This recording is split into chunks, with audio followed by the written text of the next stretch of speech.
that no matter the size of the trial, God's grace is still sufficient. Okay? You see, some people may say, but you know, my trial is too big. No matter the size of the trial, God's grace will always see you through. Now, when Moses and Israel were trapped at the Red Sea, God's grace was sufficient enough to carry them through. You find that, I think, in Exodus 14, if you read maybe from verse 1 up to 22. The Bible teaches us Moses, on his way to the promised land, when he got to the Red Sea, the road could not continue.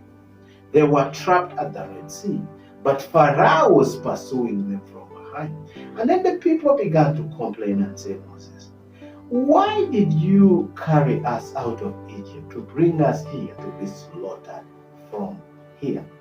And so Moses also goes crying to the Lord. The Lord tells Moses, why cry? Just speak. And so Moses raised his rod and he smote the water. And a strong wind, the prophet teaches us, a strong wind came and separated the water, this side and this side. And there was a way right in the middle of the water.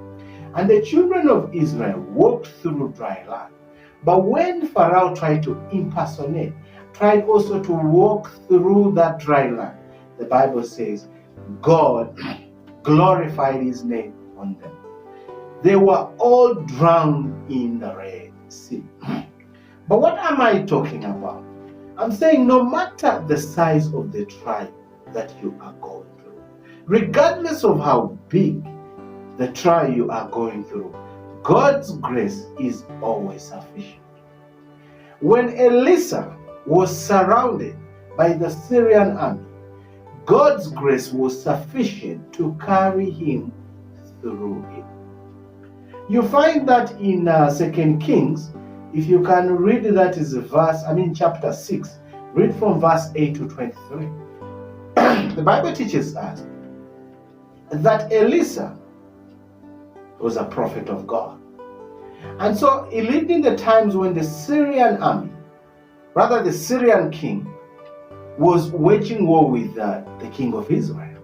And so every time the Syrian king would lay ambush for the Israelites' army, the Bible says Elisha would warn the king of Israel and tell him, don't